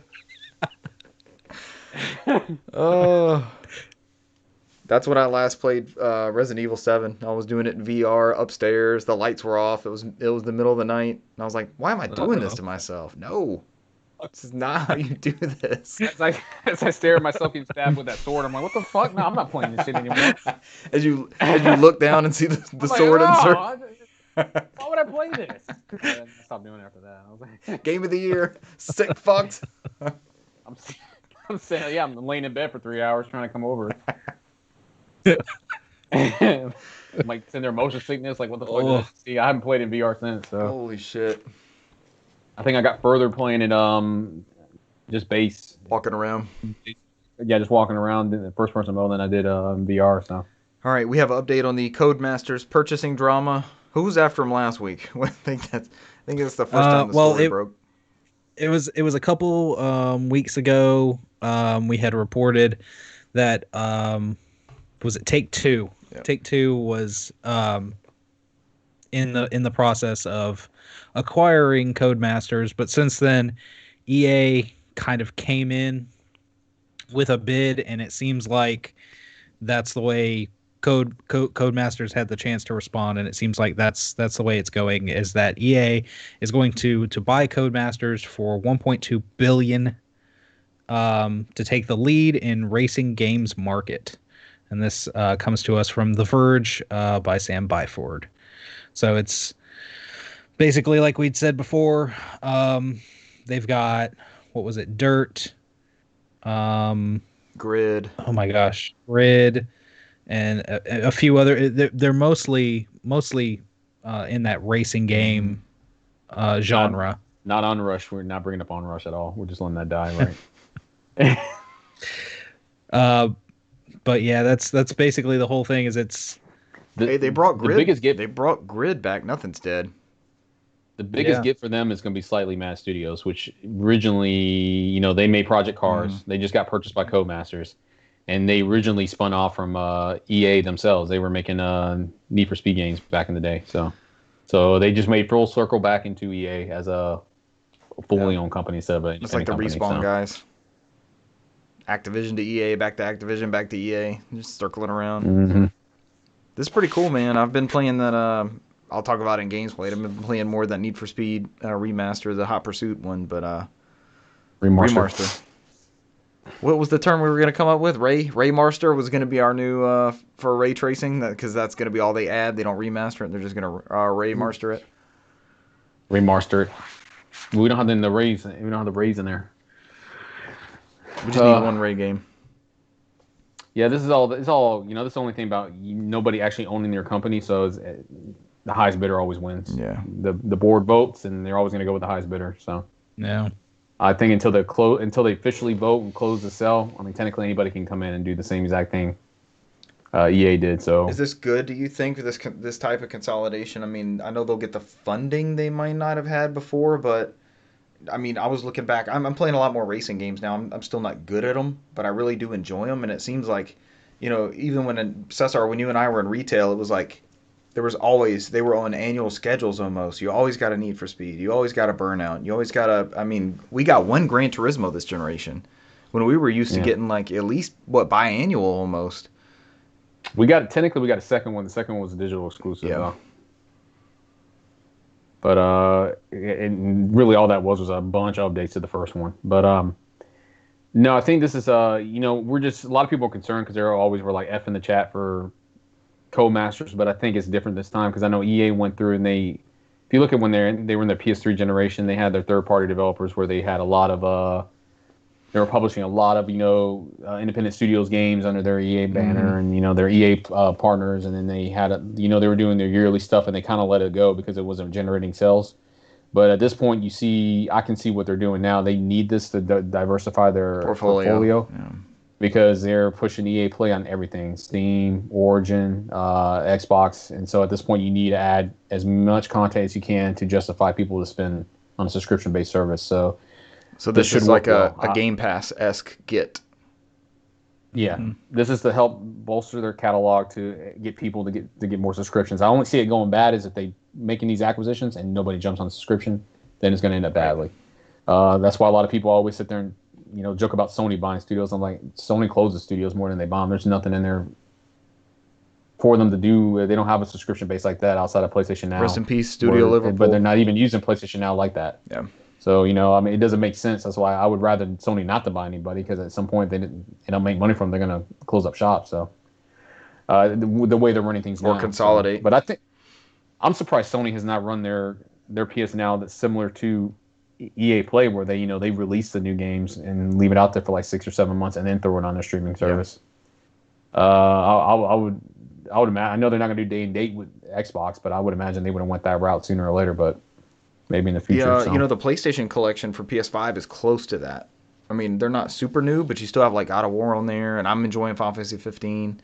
Brand, are you going to download any of those and play them on PS5? I think the majority of them I actually do already own, and any excuse to play Infamous Second Son again is fine by me. I absolutely loved that game. But I think the only one I don't own is that Final Fantasy 15. So that one, and I know you've been playing it. You've been talking about it a lot. You've been talking it up a lot. Awesome. So I'm proud of Richard, man. I looked at it. He's in his games played. I think 22 hours. You got 22 hours in there. That's how much you put in there? I haven't checked it. Wow. Yeah, I look at that stuff. I love that those stats. Damn. Man, so I was still laughing at my coworker at work. He started playing Cyberpunk, and he's got 50 hours into it, and over the weekend. Wow. I was like, me and my other coworker making fun. I was like, I thought there was only a 15-hour story. I'm like, I don't know what he's doing in there, man. I just know he put 50 hours in that thing. So he's going around from shop to shop trying to find Kojima. Yeah. Collecting dildos. Maybe. He put because I looked at he put 132 hours in the Phantom Pain. I could see that. I was wow. I don't know what the hell you can do for 132 hours in there. I haven't played it right apparently, but his base is probably like this god tier mother base. He's just going in there and faulting in these things straight up in the air nonstop. I was all aboard when I started seeing the villains from other games in there when their origin stories, and then I fell off that game somehow. And I'm still haven't jumped on since. It's on my list of shame as well. It's the only Metal Gear game I haven't beaten, so I've beaten them all. Phantom Pain. All right, next up we had a Nintendo Indie World Showcase. I keep wanting to call it Nindies, but I think they got away from that for some reason. Yeah. And this comes from Eurogamer, Matt Wales. No, you're a gamer. You're a gamer. We're all gamers. That's why we're here. The Trace gamers. It started off with announcing Spelunky 1 and 2 were coming to Switch in summer 2021. It's quite a ways off. Next up was probably the game of the show for me. Fistafluffs is a feline-focused action brawler that sees cats, some wearing silly hats, others brandishing household objects as offensive weapons, duking it out to be first crowned the world's best fighter, and it'll be first on Switch early next year. Console exclusive. That one looked crazy. It looked like a real light Smash Power Stone. Cesar, what was that Xbox game we would play that would record you and then you could play it back and it would be that all the crazy hijinks? It was like Chaos something, yeah. Right? Chaos. Chaos Kung Fu. Chaos Kung Fu one. It was a Microsoft game. Oh, that game was awesome. How deep that game was. Brad, have you ever played that one? You play this moving level, and it's just crazy hijinks that happen, and they play it back. Didn't we went to that bullshit where we played like these weird ass Xbox games, because I still remember the Chariots game where we died laughing with that Maximum Chase. And I bought that wakeboarding game, and we never played it. Man. Brant, there's a game where somebody drives the boat and the other person is wakeboarding. It's so stupid, man. Oh, that fucking Chariot game had me dying laughing, dude. There's so many times we had to keep playing that level over and over again because we couldn't finish the level. We were dying laughing. The Xbox had some crazy games on it. Kung Fu Chaos. We need to stream some of these again. I want to get back to that so bad. All right, next up was Very Very Valet. Looks like a car parking simulator. One of the job with rogue elements, rogue-like elements. Holy shit! I'm on board just for that. The car driving simulator with rogue-like elements. All right, let's go. It's like that fucking was it Churro for PS2? That fucking Atlas RPG with cars. Yep. I'm like, I bought that shit. I'm like, what the fuck is this? I'm buying this. Yeah. It's like I don't want to say Crazy Taxi, because Crazy Taxi has a very distinct style, but it definitely had a vibe to it. I don't know how to pronounce this one. Tunche? That's close. It's weirdly pronounced. I can't even remember it now. First to switch title or something like that. Hand-drawn hack It's and like slash. Tunch or something. Tunche? We're all doing it wrong. Yeah, basically. Somebody correct us in the chat. Please send your corrections to Russell. Still. NOFODcast@gmail.com. Just drop his Twitter handle. I'm sure he'd be happy about that. Next up was Cyber Shadow, coming from Mechanical Head Studios and Yacht Club Games. It looked like a Ninja Gaiden. Oh, Shinobi. Yeah. Like Ninja. Yeah. This thing looks amazing. This was shown off earlier this year, but it's got a release date on this one. Yeah, it was shown off in there like wasn't Yacht Games like their little direct thing that was like almost a year and a half ago or something like that? Yeah. Through all their catalog. They had like their own little Nindies thing. That's coming out January 26th, and you can use Shovel Knight Amiibo because Shovel Knight's still everywhere for some reason. Calico is a social sim where you manage your own cat cafe by finding felines and filling the building with food, furniture, and decorations. Is out now. That looks pretty cool and calming. It's also on Xbox and Steam, I believe. Next up was Alba, a wildlife adventure. This is from the studio that made... It's Us 2. They made Abzu, if I remember right. Is that the right studio? It came out on PC and Apple Arcade. Developer Us 2. I might have gotten that one wrong. I don't want to get that one wrong. Is it Monument Valley too? What's the date on that one? Live correction. I'm trying to fix it here. Alba Wildlife Adventure is heading to Switch 2021. Looked very calming. Yeah, and it's apparently it's already on Yeah, Apple Arcade and Steam. Yeah, PC, Apple Arcade, Steam. Let's see what else Us 2 made before I have to live correct. Good. There was Genosa was a Nocia. It's this one looked good. This one I've been watching. Mm-hmm. I've been watching this one it came out in Japan in April of this year, and they came out with a physical copy in October. I was hoping they're going to translate this one. Yeah, they say it's a different take on kind of like the social deduction game, visual novel blend. The Among Us-esque. Yeah, where you're trying to figure out who this malicious character is among all these different aliens and characters that you've got on this large ship. So it's going to be like procedurally, like you're never going to play the same way twice. So it's interesting how they're going to blend these stories, and that's got to be a shit ton of dialogue. I can see where Cesar's like, I hope they translate this. Yeah. And that is coming to Switch early next year. Then we got a glimpse of Happy Game, which was a very odd, disturbing, described as like a like puzzle like horror game. It's from the studio. What was it? Amanita. Amanita Design. They were Oh my French, gosh. I think. I think it was a French studio. Yeah. It was just an odd looking game, and That it's one's coming. undescribable. Usually we can say what's happening in a game. I have no clue. Yeah. Uh, the closest thing I've heard is like puzzle horror. It's just out And it's there. called Happy Game. Um, and it's called Happy Game, Oh and god. that's coming to Switch spring 2021. Similar to like that pony game that was about the devil.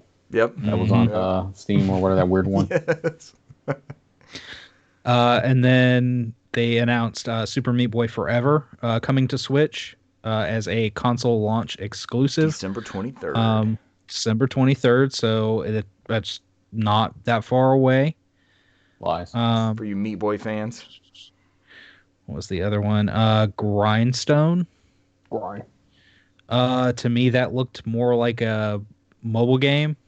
And it says there is an iOS version.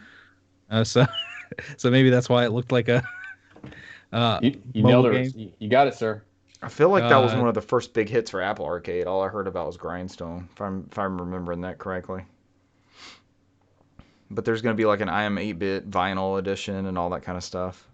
mhm. Daily leaderboard challenges.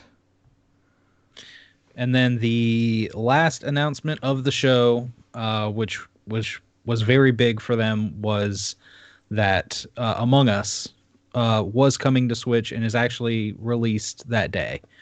Super affordable. And I believe it's on the eShop for about $5. $5. Which is about what it retails for PC, Steam. It is free on at least Android. Yeah. But it's the controls on a phone are a little awkward, so it'll be nice to have it on a different platform With a now. controller. I've still never Mhm. played Among Us. I'm like one of the few people on Earth. You're not the only one. I have not either. It's It requires multiple people to play it. Yeah. so- it does at And the very least 5. Oh. Party game. I don't play well with people, so you know how that is. Usually I get angry and I'm like, or I fall asleep. Those are the two outcomes. Mm-hmm. So that was a good indie showcase. We got that kind of rapid fire. I think it was like 15 or 20 minutes. Yeah. You could have watched it in less time than it took for us to describe it. I believe that is the correct answer. All right, a good story here coming from Video Games Chronicle. Xbox, Nintendo, and PlayStation detail shared commitment to safer gaming. In a blog post on Xbox Wire titled Our Shared Commitment, Xbox Operations Corporate VP Dave McCarthy said it is necessary for the companies to work together if they're to overcome challenges involved in protecting players in today's digital world. They outline a lot of ways to prevent issues online, partnerships to strengthen like ESRB and PEGI ratings, along with industry regulators, law enforcement, and other communities.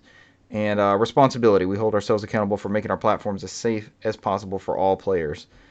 They pointed out Microsoft recently committed to improving its certification process after it came to light that the game included triggers which could cause epileptic seizures in vulnerable people. They don't say what the game is, but the game is Cyberpunk. Well, We know what I it don't know why is, it just yeah. says the game. We didn't even mention that in the Cyberpunk story. There was epileptic issues for our friends who have seizures based off of that, and there was no disclaimer for that at all. So this sounds like a good commitment. I didn't see it really backed up by anybody else, did you? It's an Xbox Wire blog post, but it's I got think everybody in they there. agreed. I think they agreed to let them make the Yeah. conversation instead of going everywhere and from multiple stories. So They do like rock, paper, scissors for the good PR, goodwill. let's see. It's the internet. Somebody's gonna shit on it. So This is a good thing. I recently told some stories of crazy shit that still happens on Xbox. It's like, okay, I'm a grown person. I can't see it, affecting somebody else. It would not be great. So there's improvements to be made all over the place. Don't be an asshole. It's probably the number one thing. I don't know. Luckily, I just laugh and don't take it seriously, but some people do. Yep. Some of it is hurtful. I probably don't get it as bad as most people do. So I mean, there's the swatting where they'll call up, to their homes and crazy shit. That is not cool. People die from that shit. Yeah. All right, last but not least, Nintendo expands its Switch Online program. You guys remember that? They're finishing out our Donkey Kong Country trilogy. I think that's the big get, which is Donkey Kong Country 3, Dixie Kong's Double Trouble for Super Nintendo. You have the Ignition Factor, a firefighting adventure on Super Nintendo. That's also a pretty good game, if I remember right. Super Valis 4. Don't know anything about that one. Tough Enough. Not sure on that one either. And Nightshade for the NES. So you're not tough enough? I don't know anything about any of those games except for Ignition Factor and Donkey Kong Country 3. Because for some reason... Tough Enough is another fighting game like a Street Fighter or, something like that. It looked like that robot game that came out around that same time. That's what it reminded me of. Not Eternal Champions. That was the Sega one. There was some kind of robot fighting game. Stop trying to bring that back. Come on, Eternal Champions. It's time. It's time for a new one. Let's fucking go. That was the mascot platformer of the early 90s. Everybody had to have a Street Fighter or a Mortal Kombat. Whether it was good or not. Balls. Cesar, what did you have balls on? Super Nintendo. NES. Did you pay full price? No, I think it was given to me. I paid $0. That's still $0 too many. Just remember the sound effects, like somebody was getting handled. Did you play it? You played the shit out of balls? I played the shit out of it. Oh yeah, I played the shit out of balls. You had to, man. Back in the day when you got a game, you had to wear it out, whether it was good or bad. You had to stick with it. Mm-hmm. It was a free game. I was 12 years old. I wasn't picky. I was like, whatever. If somebody would have given me Zoom, I would play the hell out of Zoom too. Zoop. I don't know what the fuck that was. But... Zoop. Where they at? Zoop. I remember seeing that shit. All right, Brent, you know anything about these other games I didn't have a clue on? No. I've seen Nightshade around, but I don't know enough about it to really talk on it. It looks like an interesting game. I see it's a Ultra Games release, the Umbrella Konami NES licensing thing that they did, where they started that little umbrella company to get around their, what was it, 5 games a year you could publish on NES, or 4? Oh yeah, I just remember That's Ultra it. Games. It's an Ultra Games release. It must be quality, like Metal Gear. Most of those Ninja Turtle ones were on Ultra Games. I think all of them were. There were some good games outside of that main Konami. That first Turtles was bullshit, man. I never got past the water level. I never was able to dissolve all the bombs. No one ever was. No one's ever beat that. I'm glad I'm not the only one in that and the fucking Battletoads. I never beat the fucking stupid canal level. No matter what, you fucking died. I was like, we tried that. I want to say recently, but now it's probably been like 4 or 5 years, right? You made me buy a copy. We were playing a hard copy of Battletoads. I didn't have one for some reason. I fucking love until you get to that part. It's a great game until you get to that shit. I remember we were enjoying it until you get to that, and you're like, "This is why I don't have this fucking bullshit." I remember that. I was there. Fuck this game. That's oh man. I still have yet to play the new Battletoads. Maybe that's the one we can't all play online together as we're playing in it, and then Brent sends me articles. He's like, I don't think we can play Battletoads together. Damn it. Yeah, that's one of those games that I've heard that either you like it or you just hate it, because it's such a mixed bag. Bring it back, and that was just about it. I hope the same is not true with Perfect Dark. No, I trust that studio, man. Yeah, I think they'll do fine. All right, y'all ready to get the games played? Are y'all ready for this? What have I played? Yeah. We went camping this past weekend, so no Halo was procured. Could have done it on your cell phone. Could have. Next year, iOS. And unfortunately, I tried to play some on my lunch break today, and there was a 20 gig update out of nowhere. I'm like, what the fuck is happening? Why did this not go through? So of course, I hate this generation. I can't play Halo at launch, which I had meticulously planned out to play with friend of the show, Russell. I got a platinum on Astro's Playroom this year. I'm gonna bring that up every chance I get. Yep, game of the year. Brent's about to experience it. Brent, yep, he will. You'll get one He's too. gonna get game of the year. Hell yeah. No more Stadia. I'll let my Stadia Pro expire. Yes. No. Yes, you I were our absolutely Stadia Oh, why? champion of Stadia. I was gonna call you Stadia or Stadia Us. That Ubisoft game, the Stadia one I want to play, Obis. that Phoenix, they brought that Ubisoft program to Stadia today. Yeah. The UB Play or So, whatever their fucking shit is Has called. anybody looked into this? Because I didn't get a chance to read the article or anything. Absolutely No. not. I think this was their. Remember when they made the announcement that they were coming? This was coming to. Oh, well, it's going to be on from the the Amazon get-go. Luna. It was going to be like the Ubisoft channel. Yeah. As well too. So do I have to be a pro member of Stadia and pay for this subscription? I would imagine. Because I'm wondering if I can start up Probably. this thing. I want to play that Breath of the Wild, Ubisoft Breath of the Wild. So $15, I could play it for a month for $15 and be perfectly happy, and then I can either decide to buy it on whatever platform I want to, or transfer my save, or whatever I want to do. It's a Ubisoft game. It's going to be $20 at some point, unless you're Far Cry Primal for whatever reason. Yeah, and then you that made always me will and value. Dale and yourself. We all bought copies last year on Black Friday. I bought a copy. You fucking bought it. Y'all jumped the shit with me. I was already off it. I wasn't trying to like walk off the plank and like, hey, you guys come with me. I was already like, I'm buying The big Black Friday get of the year last year was 3 copies of Far Cry Primal being sold by the Conyers GameStop for no reason. They were like, man, we had a run on Far Cry Primal on PS4 for some reason. I don't even know what happened. Hopefully they'll be there, and when everything gets back to a little bit more normal. So. Play some more Final Fantasy 15. Brant, watch the anime. Watch more anime, as Cesar says. Watch King's Only watch Slave, anime at this point. the movie, before you start the game if you're going to, because it jumps right into it, like I said. I mentioned last week like the side missions that you can get pulled off onto, and one of them was Prompto like randomly wanted to go to this chocobo farm. So I'm like, hell yeah, let's go. Chocobos are iconic in Final Fantasy. It's always a thing, like airships and such as that. Like I wanna hear the chocobo music and see what the rendering of the chocobo looks like in that particular iteration of the series, that kind of thing. So I'm like, sure, let's go. And there was no chocobos there.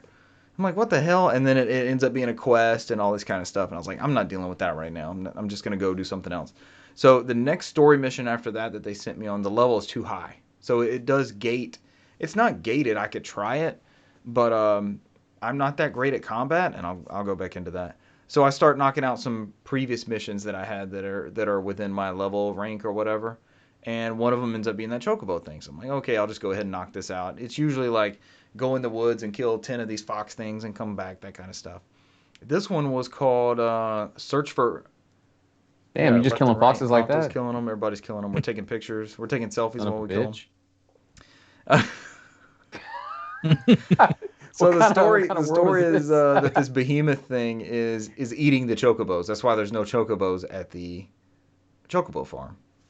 So I have to go on this hunt, and it's like you have to find its lair, and it ends up being this whole quest, like this deep storyline. I'm like, where the hell did this come from? And it just kind of came out of nowhere, and it was high production value and all this kind of stuff. So I end up fighting this huge thing at the end of it. I'm still god awful at the combat in that game. I do not know what's happening. I have no clue. I assign a couple things. I get one hit killed. Noctis gets one hit killed all the time. I'm just nonstop giving myself high potions. You're 20 hours in. You should be picking up on the learning curve by now. I can't remember if I remember having that much of a difficulty or not. It's so fucking busy, and everybody's flying all over the place, and I cannot figure out. I need to put on like wait mode or something and try to slow it down and figure out what the fuck to do. I don't think I had a huge issue until there was like you have to fight with like one of those weird Animonios where I don't know if you actually beat it, but it was like it was one of those fucking huge juggernaut bosses, and I think that was the only one that ever gave me an issue. The scale of the huge bosses and stuff is really awesome, but I'm literally getting one hit killed by this thing, and I'm like, this is not even fun. I'm just healing, and then I'm trying to cast spells. So the premise behind this thing. Do what? What you got your difficulty on? I think it's normal. What's your difficulty on? I might have to back it down because I want to experience this story. Yeah, just enjoy the story. I think Drop it I'm down. going to, but I think that the combat makes sense when I'm fighting normal stuff. It's when it's a boss, and the bosses seem to all have conditions. So there's like certain ways to defeat them, like a Final Fantasy game. But it's not because it's 3D and you're moving around. It's like a whole nother element behind it. Like for this guy, he was sensitive to fire, right? The behemoth. So I had to cast spells. So you got to pull spells out of the ground. Then you got to, and this was never really, Sounds like the junction system. this was never really explained. You have to like take the magic that you've drawn out and you have to draft it or something. I can't craft is what the term is. And there's You were describing basically Final there's Fantasy an VIII, alchemy almost, sub to a T. window and you choose like the potency of the spell based off of how much you drew out and then you put that in one of your weapon slots. So I was constantly in the middle of this fight using fire and then you have to wait for it to fill up fire and you gotta kite this guy towards a barrel or something, and I could never get him to like stay still. I couldn't topple him or anything. But you kite him towards a barrel, and then you light the fire thing, and then he lights up. So it was cool in premise.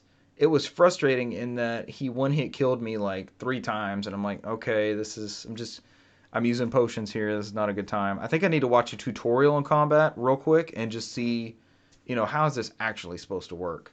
Because everything else around the game is incredible. If the battles were turn-based, I would be like, this is absolutely one of the best games ever made.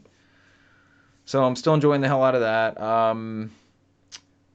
It's a car trip, man. A lot of the story and like the quips and things like that, they're told with them just being in the car. And I never thought, like, I have to really be invested in the world to not fast travel. Every Elder Scrolls game, Breath of the Wild, Fallout, I end up fast traveling through, and I'm still early-ish in this game, but I never fast travel. Like I'll choose not to drive, and I'll let Ignis drive, and I'll just put it on auto mode, and cue up some music, and then like just watching them interact and talk to each other, and there's things that'll come up, and you'll pass something that you've passed before, and somebody says something new about it, or somebody wants to stop and take a picture or do a side quest or something. It's such a fully realized world, and hearing these things, like I was lured into Cyberpunk. Like, man, I think I want to play this. This is the big game of the year. Everybody's going to be talking about this game. And then the emptiness that I hear. Yeah, right. In more ways than we one. are talking about it. Everybody's still talking about it.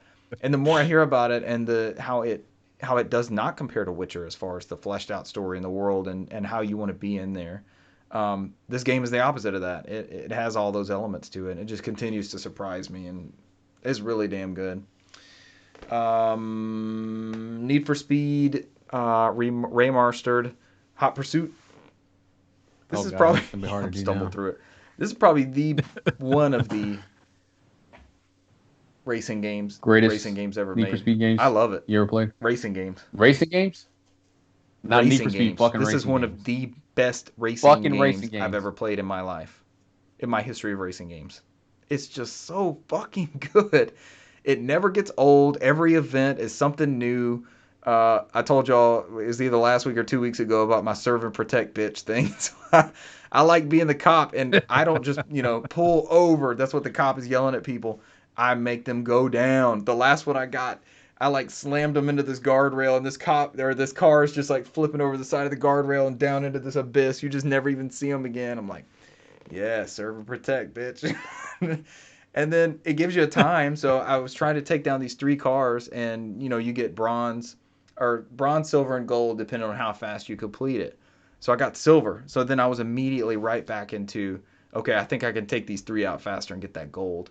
And there's a couple races where and I'm not usually that person. I'm like, okay, I did that one. Let's move on to the next thing. Where I was like, okay, I can improve this. I can improve this time a little bit. I'll build up a little bit more nitro this time and hit it in that straightaway. And it throws so many different things at you. It never has a chance to get stale, and it really feels like a Burnout game. It's like the best of both worlds, and it's that Burnout. It's Criterion Studio, so this game is incredible, man. It's gonna be on my game of the year list. This is like this is what I want from a racing game.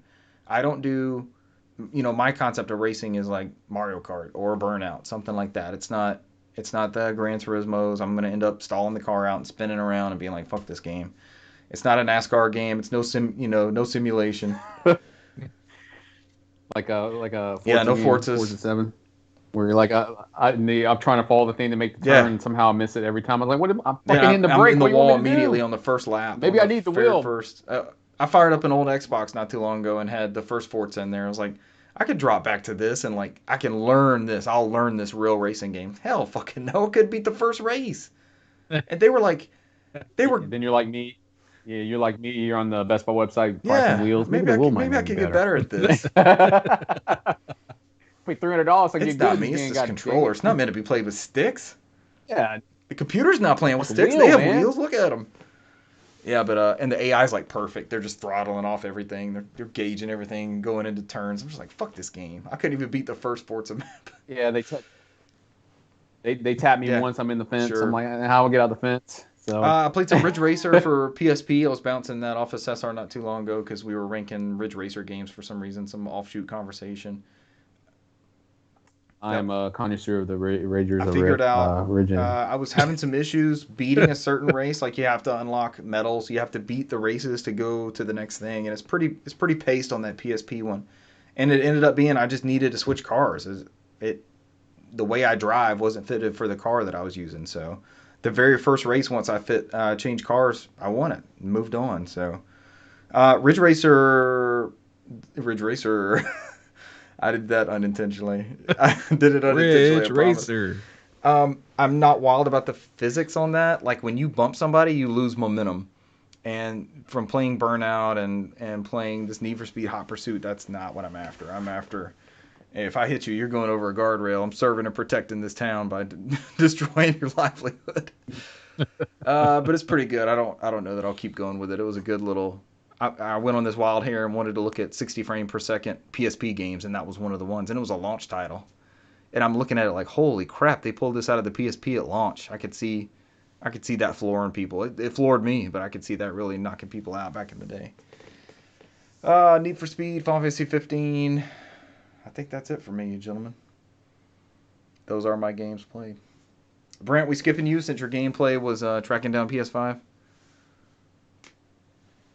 I mean, it was the normal. Put a little bit more into Hyrule Warriors, still good. Age of Calamity, and 5 minutes in your Astros gameplay.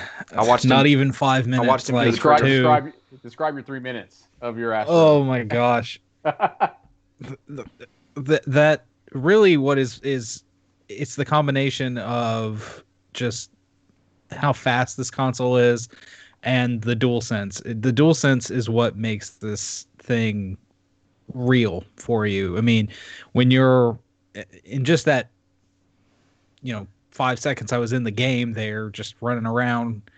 When you get into the hub of the world and you walk on the metal floor and then you walk on that little glass dome, you can feel the difference in.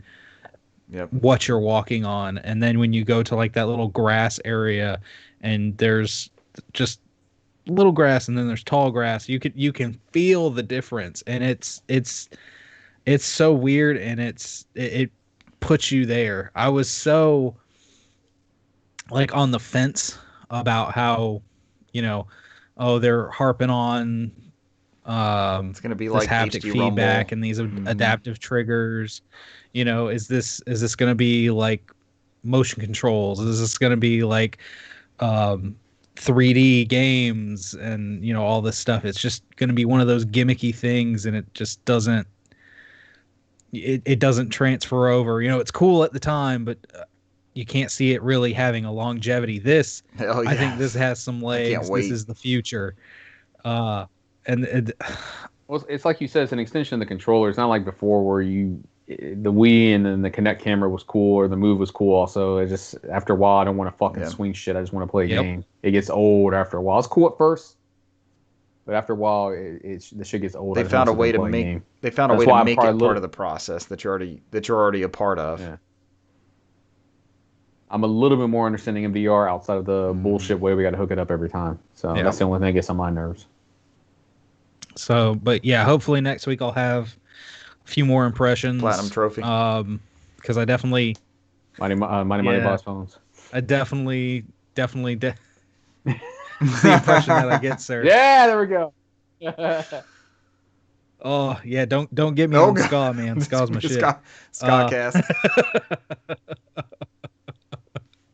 But no, I like I even said, I don't know if I said it during pre-production or what, but I'm even thinking about getting another DualSense controller. That way, all the three people in my family, we can all play Sackboy together, because I knew Sackboy was at least co-op, but once I had it in my hand and was looking at it, it says 1 to 4 player. So I think, and I've heard very good things about it. So I think having my whole family there to experience it would be fun. Is that online patch up yet for that one? I'm not sure. We'll have to go to Brant. He is the Sackboy correspondent. To update us later with that. I mean, it says 1 to 4 local, 2 to 4 network I don't players. think that's live yet for some reason. I'm assuming it's. There was an update on that it was downloading when after it installed. So I don't know if that update has. I'll have to try and look in that if the update has any notes on it and see if that's in there. Because that I cooled off on Watch Dogs because I'm waiting to play that online. It's really not anything to me single player, so. We gotta wait till like March of next year, and then I'll push it back again to fall next year, probably. So I was like, this is the only reason I bought this, because you said it was coming first week of December, and then I buy it and update it, and I'm like, Cesar, ready to go, and then like that afternoon they delayed it. It's like, what the fuck? Like I don't have something else to play, but I'm still craving that. Like I want that online, that original experience. It's always fun. That first thing that you get to play on that new platform together is always a big deal to me. Because I don't think it's gonna be Godfall. So either Sackboy or Watch Dogs.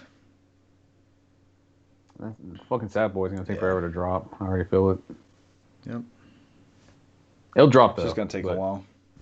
It's gonna take forever. Anything else for you, Brent? No, I mean the family played a little bit of Smash. That seems to be one of our go-tos. I mean, of all the games I have in here, and try to get my son to pick something, and he'll finally, we'll just play Smash. Let's go to. All right, whatever. Let's do it. So. Nothing wrong with that. I remember putting a lot of hours of Smash in college, more so than I did in actual classroom work. So. Oh, we tear up some Smash all the time. But that's it. All right, Cesar, you have 2 hours to catch us up on 86 hours of Trails of Cold Steel Trace. Mine's gonna be like really fucking easy. I mean, because I beat the game Monday morning before work, and when they were talking about the ending, the door? What does that thing fucking end? Cliffhanger. It just fucking ends. I'm glad it waited. Yeah, because it just fucking the guy's holding him by the neck, and it just cuts. Had you read that? Did you know immediately? Did you know it was a cliffhanger? It just fucking ends. No, I didn't. Yeah, well, because people were saying online, they didn't say what it was. They're like, that ending though. And I was like, I was expecting something huge to happen. It just fucking ends. I was like, holy shit. I would have had to wait a year for that bullshit. Fuck that. I'm like, I'm glad I waited. Yeah, outside of that, I think my final playthrough was like 86 hours.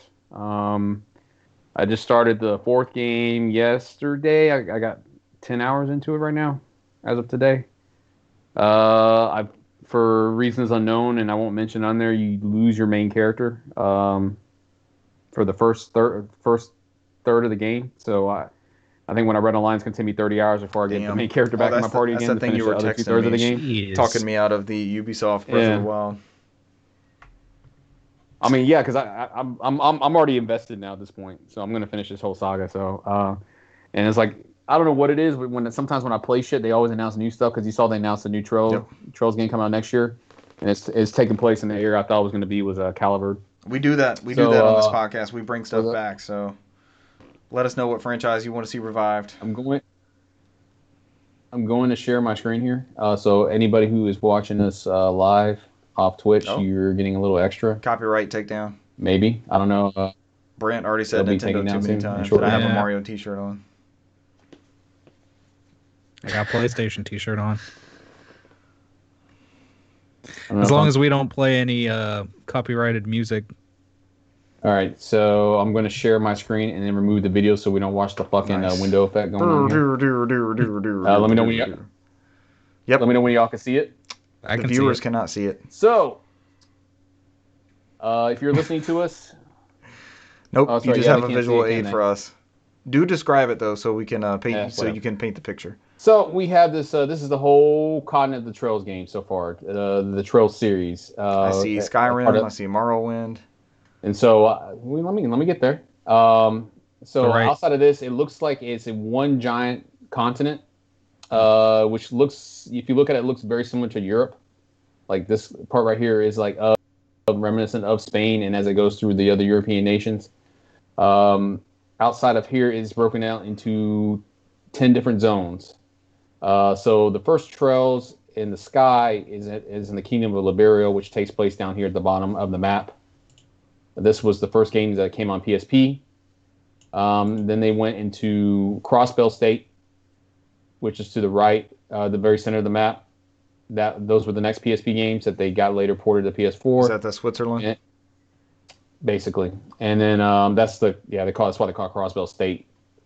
The one I'm in right now is in the Ereboni Empire, so it's taking place in this whole map right here. Right here in this area. So in this part of the game, they've already annexed, and this part of the game is like World War One. So somebody have already tried to kill the emperor, and they started this war with Calvert, which is right over here. They haven't. This is not the full Calvert because I think Calvert is a little bit more further. This is where basically we're going to get into is the next game takes place in Calvert. They're slowly moving their way eastward. Okay. So in the beginning of the Trails of Cold Steel games, the Airborne Empire has already seized Jirai.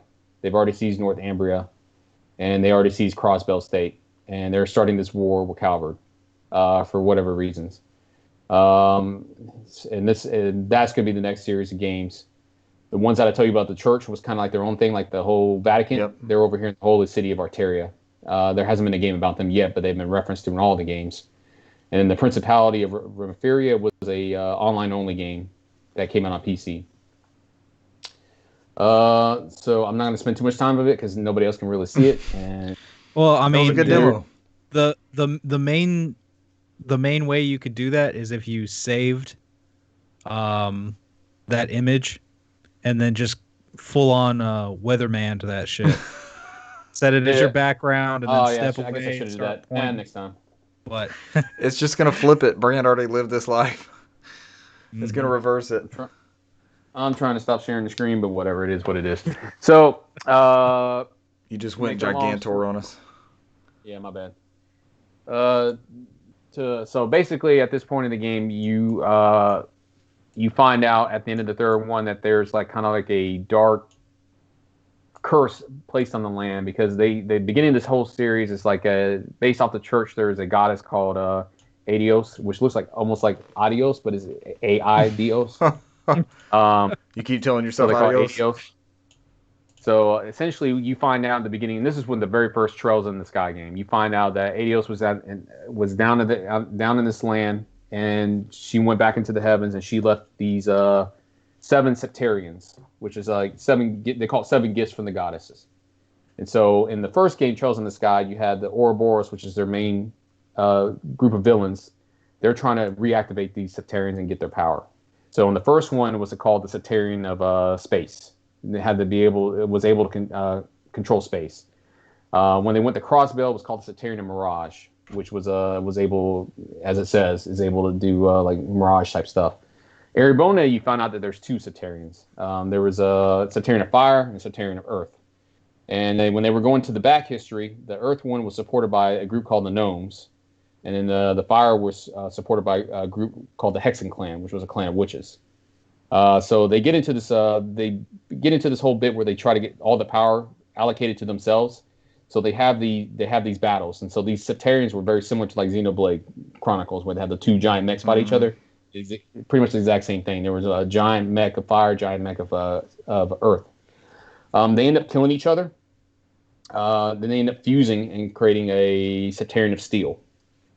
Through that whole process, it puts a curse throughout the whole land of Erebonia, where it's like it brings like the darkness of man, basically, where everybody tries to live their best, but there's always that whispering devil in your ear telling you to do something evil, and you do it, and you're like, I don't know why I did it to begin with. You have instant regret, and so it's like a curse. They call it a curse, and so they're trying to start this war because it's been foretold, and what they call the Black Books, which is kind of like it's the previous history of the world, and then it also foretells the future.